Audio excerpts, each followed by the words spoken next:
Learning from your mistakes is what they say, right? But what they forgot to tell you is how many times you have to make the mistake to learn the lesson. There's a saying in Dutch, een ezel stoot zich geen 2 keer aan dezelfde steen, which means you only have to make a mistake once, so you won't make it again the next time. Well, I chose apparently to ignore the lesson and made the same mistake.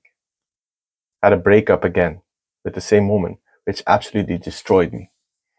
And if you've been following this channel for a while, and I've been silent for over 6 months because of this, this was exactly the same process that I went through last year with the same woman, same dynamic. And I apparently forgot all the lessons that I learned last year and did the exact same thing. For the first half of this year, I completely lost myself in this dynamic with this woman. I didn't recognize myself. I was pleasing. I was full on in my anxious attachment. The other person, she was running away. And when I was in the depth of this, I couldn't see it. I couldn't see what I was doing. And it required a painful breakup to break me open of the closet, of the cage that I put myself in, that I chose apparently unconsciously to put myself in. Because that's what a breakup actually does. It's a catalyst for growth. No matter how painful it is, it's always a gigantic accelerator for your personal growth. And that's what it did for me. The last 3 months, I've gained so much knowledge, so much confidence, so much self-love. Even though these are all the topics and all the areas in my life that I have been focusing on for years now. It has been quadrupled or whatever, how many times over the last 3 months. I've been diving deep, taking a course on anxious attachment, how I can heal this part of me, where it's coming from. Why is this always playing out with different women in my life? Why am I always attracting avoidant dynamics? Especially in my love relationships, but also in my work.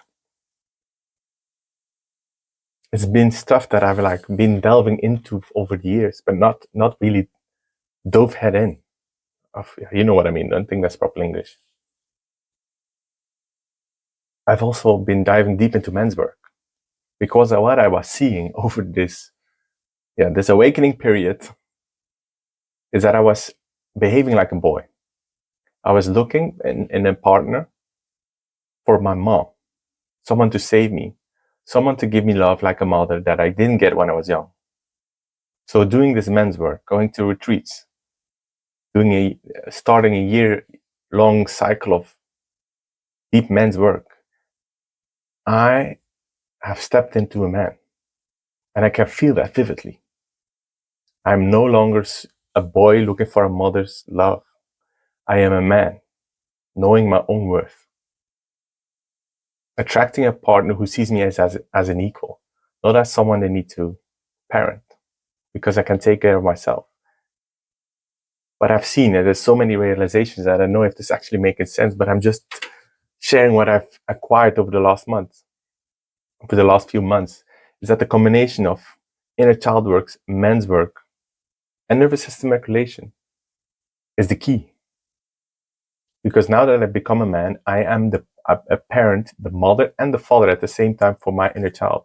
Because he's still acting up. These wounds are still there, but now I can manage them myself.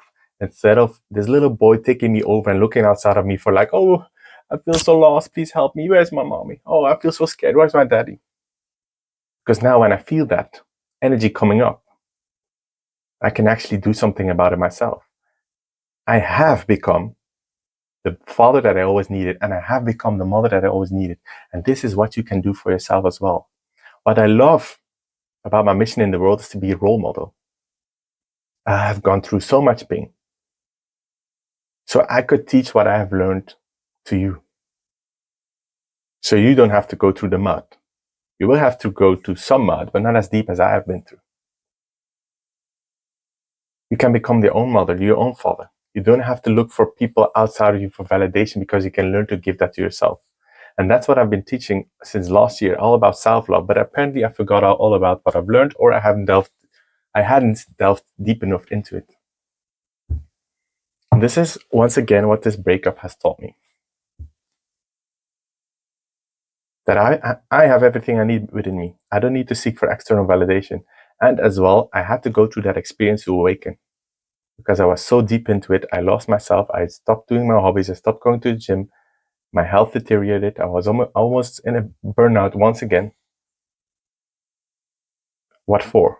For an illusion. Because when I look at it objectively, there was nothing there. Situationship, no commitment, where I was always chasing and she wasn't ready. And I chose to ignore that and live in a fantasy that wasn't there. So yes, we both made a lot of mistakes, a lot. But I was the one choosing to stay in that dynamic until I couldn't anymore. Because if I had waited one more day, I would have gone bedridden for a long time. And yes, the grief afterwards was painful. Some days I think, yes, I'm over it, done. And then the next day, a wave of anger comes by, or some longing. And I've come to terms with that. It's okay as it is, because it's a process. It's not like one day after the other, it disappears. So if you're recognizing any of this, it's okay. It's okay where you are. You really are. You are perfect, and where you're at is perfect. So I don't know where this channel is going. I'm really, really stoked after months of procrastination that I'm back on this. I'm committing for myself again to put out at least one video a week. Let's start with one video a week. Last year I was talking a lot about manifestation and self-love. I think the manifestation part is going a bit to the back burner. But for the rest, I don't really know what I'm going to talk about. Just what feels aligned and what's happening in my life that I can transfer to you as knowledge, as a reminder of the power that you have within you. Because if I can do it, you can do it. And it's such a cliche, but it's so true. I get so inspired by people who have a lot of followers or whatever, or have some kind of success, and I read their backstory, like, oh, they actually came from humble beginnings. So if they can do it, I can do it too. You can start your dream now. You don't have to wait for something or someone to give you permission, because you can give permission to yourself right in this moment. I'm giving myself permission to restart this YouTube channel. I feel like it's a relaunch. I don't know where it's going. And Aaron Doughty, famous YouTuber, taught me this. Just start. Stop waiting. Just start. Because for a long time, I've been waiting, like, oh, I need to have this concept right. Yes, but if I organize this event, then I don't have a website yet. How are people going to find me? It's all unfolding. The right things are going to come up at the right moments. For now, I feel like I'm going to focus on my health as well, because since the beginning of this year, partly through this dynamic that I just talked about, my health has gone down. A lot of energy loss, brain fog, gut issues again that I thought I healed. But apparently it's coming back. And if I'm really, really honest, never really 100% healed. It was like just enough. So now I'm also recommitting to that, to putting my physical health priority. Instead of, I need to build this business, I need to do that. Because at the end of the day, I just want to feel good in my body. That's what I carry all along every day. Those projects aren't going to go away. I'm still going to go to events and enjoy myself, learn, experience, meet new people, inspire just by being me. And I can always do those events or whatever it's going to happen at a later stage. But I can't do it all at the same time. I want to focus. So I'm focusing now to share this message, to share the experience of the past few months with you. And that it feels good to finally heal myself completely with energy work, with my subconscious mind, with nervous system regulation, with my mind. That's what I truly believe in, and I know that will work. And my system works like I need to have everything structured, because over the the past few weeks, months, I'm still meditating. Of course, I've been doing that over 6 years. It's more like a loose flow, and sometimes it works. But when I really want to focus in on a particular theme, I need to have a kind of structure, and that doesn't feel like a box. It feels like a foundation, like a house, like a closet, a firm strong foundation. Okay, this is where I'm going. These are the tools that I have. Let's go. And that's what I'm recommitting, and that's what I'm doing from the beginning of this week today. Because I realized yesterday, 2025 only has 7 weeks left. Whew. Yeah. Time really flies. Especially the last few years. Time was going way faster than before. Make it count. Not as a way of pressuring, but as a way of slowing down. Because when you're feeling stuck, when you feel like I'm not there yet, you're going too fast. I saw a beautiful video about this. It's the contrary. It's not about going faster. It's about going less fast, slower. You're going too fast. You're not seeing everything around you. You're not focusing on what's in front of you. Because when you're doing that, you're going to see like, oh my gosh, this is actually amazing. Everything is perfect as it is. While you are en route to where you want to be. Because when you get there, there's another route. And when you get to that next route, there's another route. So why not enjoy the view? It's like driving. I lived a long time in Cape Town. And there's a beautiful scenic route from Cape Town to Hout Bay. Got the name now, Chapman's Peak. And the view there is amazing. It's like driving at the side of a mountain. Where I always forgot about time, where I forgot about my worries, because like the ocean view and the support of the mountain left to me, and the support of the ocean, and the wideness and the grandness of the ocean was like, wow. Everything fell into place. So yeah, a lot to come, a lot of acceptance.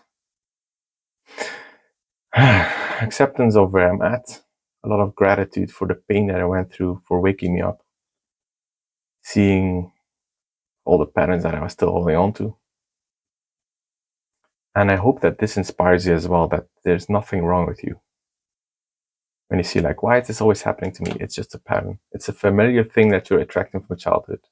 Maybe your parents were emotionally unavailable, so that's what you're going to attract in a partner, or in a friend, or in work. So the solution is time to go inside. Not to try to fix the people, like, you need to change, you need to do that, I need to change my job. First of all, you need to go inside. What does that inner child of you need? How can you become an emotional, available parent for them right now? Like I said, I've been diving deep into my anxious attachment, reading books, podcasts, taking a course, going to a therapist. And it's helped me a lot. I have seen so much. And what I also realize is that the work is never done. When the right partner comes to me, I'm sure some triggers will be activated again. But now I have the tools to deal with it. I have the awareness like, okay, this is what I thought it would be. Because in contrast to last year, I have now given myself full permission to follow what feels right for me. Last year, this woman that I told at the beginning of this video, what I talked about with the breakup. Last year, we didn't see each other for 8 months, and I never allowed myself to date another woman, to ask a phone number or whatever. Because in my mind, like, oh no, I'm cheating on her. Like, that's just absurd. And that's anxious attachment in full display. So now, over the last months, I've allowed myself to go to places. I've allowed myself to ask for phone numbers. I've allowed myself to go on dates. Because that's what a secure attached man does. Lives in the present moment, right now. Right now, I'm single. I'm working on my parents. I'm becoming the secure attached man that I want to be. Father, partner, the man, the role model. And that's what he does. He allows new people into his life. So you can take a look at that for yourself. Where are you not living in the moment, and where are you living in a future fantasy that is not here? And that may not never happen. That may never happen. So come back here, pull yourself back, pull all parts of you back into this moment. Stop reminiscing over the past like, oh my God, I could have done that differently. Why did I say that? Why did they do that to me? Pull yourself back from the future. oh yes, now we're gonna have kids, we're going on holiday, oh, I need to do this thing, so then that can happen. If I meet that woman, yes, she's amazing, we have chemistry now, we're gonna have another child together. Pull yourself back into the moment, because this is where the magic happens. This is where you feel, this is where you are. This is where you can love, this is where you can cry, this is where you can be angry, this is where you can feel joy. It's all perfect. Everything is unfolding as it is. And at the same time, you are in control. You surrender, but you are also in control. These two go hand in hand. They're not contraries. They're not contrasts. Believe in what's in front of you. Regulate your nervous system, because your nervous system dictates your reality. If your nervous system feels like a secure attached woman or a secure attached man feels unsafe and unfamiliar, you're going to sabotage yourself. If your nervous system says this amount of money is unsafe, you're going to lose it again. And so on, and so on, and so on. Regulate your nervous system. This is the key that I found that was blocking. This is also the key why I felt that my body is again reacting to, like, oh, I'm not feeling myself. I'm not feeling 100% healed. Things have come up again because my nervous system has gone through a lot the last few years, and I've not taken properly care of it on a consistent basis, reactively and proactively. When something happens in the moment, it's reactively, but also just like waking up or going on a walk or sitting down somewhere, proactively doing some breathing, doing some tapping, whatever it may be. Regulate your nervous system. That's like your foundation. Do I have a metaphor? Oh, it's like maintaining your car. You're like, oh no, my car doesn't need a maintenance this year. Or no, I'm going to wait for it for a couple of years until it breaks down. You go for a maintenance to a garage every single year because you love your car, you want it to drive safely. It's the same with your body. You do it proactively. You take care of your body, nurturing.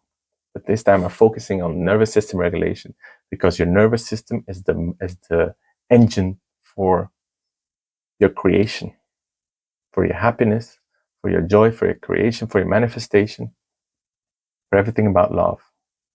Take care of yourself, because you have the power inside you right now. Not someone else, not something outside of you. You, the essence of you, your soul, because you matter. You make a difference just by being alive. You don't need to have a business for that. You don't need to have these grand milestones or a social media following or 100 friends. You make a difference by being you.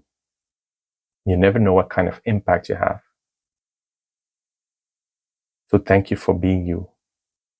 Thank you for blessing yourself, and I bless you. Yeah, that was it. It feels good to be back. I'm looking forward to see what unfolds on this channel, what I'm going to talk about, what's coming out. And thank you for being here. Thank you for being amazing. And one thing still remains. And I'm going to remind you that you are epic. Ciao, ciao.